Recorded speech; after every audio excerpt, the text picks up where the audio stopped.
Guest सेंटरमध्ये मी आपल्या तिघांचंही मनपूर्वक स्वागत करते. झिरो आवरमध्ये आपलं स्वागत. आणि आजच्या चर्चेची सुरुवात करणार आहोत बच्चू कडू यांच्यापासून. बच्चू कडूजी, काल आपण नक्की जे विधान केलेलं होतं त्याबद्दल आम्हाला आणखीन जाणून घ्यायला आवडेल. नक्की कशा पद्धतीने, कुठल्या हेतूने आणि त्याचबरोबर कुठल्या रोखाने आपण हे विधान केलेलं आहे? देशातलं राज्यातलं राजकारण धर्म आणि जातीचंच आहे.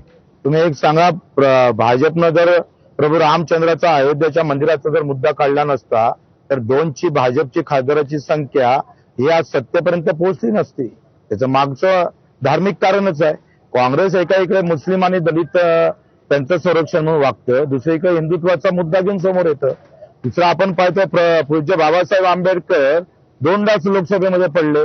शरद जोशी ज्यांनी जीवाचं प्राण केलं शेतकऱ्यासाठी ते जोशी म्हणूनच पडले ना, आमदारकीला सुद्धा निवडून आले नाही.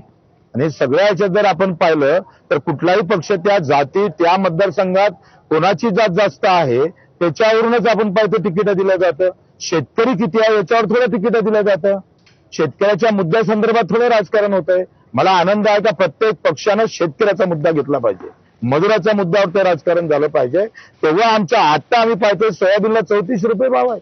अजून सोयाबीन निघायची आहे, काय भाव भेटणार आहे? कापूस 11% आयात कर कमी केला.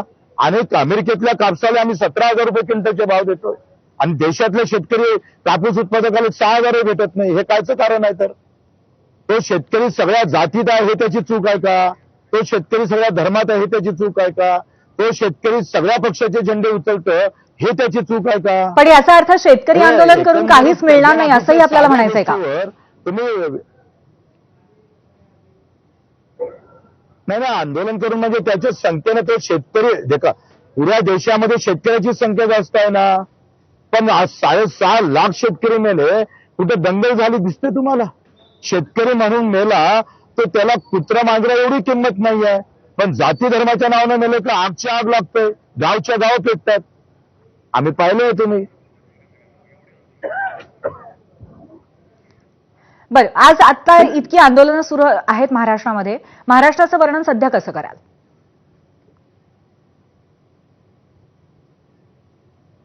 आणि आमचं काय म्हणणं आहे, आता सध्या गरज कर्जमुक्तीची आहे.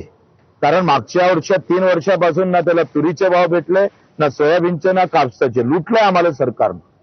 3400 रुपयानं सोयाबीन विकावं लागली आणि हमी भाव काय होते? 5,000 रुपये हमी भाव होते. 2,000ची तूट आहे ना आमची. एका क्विंटल मागे 2,000 लुटलं असेल तर एका एकरातल्या शेतकऱ्याला 8 क्विंटल सोयाबीन झाली तर 8 दुनी 16,000 लुटलंय. 5 एकरवाल्याला त्याच्यापेक्षा 50 ते 70,000 लुटलंय. लूट आहे. आम्हाला हमी भाव म्हणजे 15% नफा तोही भेटला नाही. शिफारस केली 7,000 रुपये भावाची आणि केंद्र सरकारनं जाहीर केलं 5,000. म्हणजे 15% जर नफा भेटायचा असेल तर 7,000 रुपये भाव पाहिजे. घाट्यानं विकतो ना आम्ही. आणि पंजाबच्या शेतकऱ्याचा 90% शेतीमाल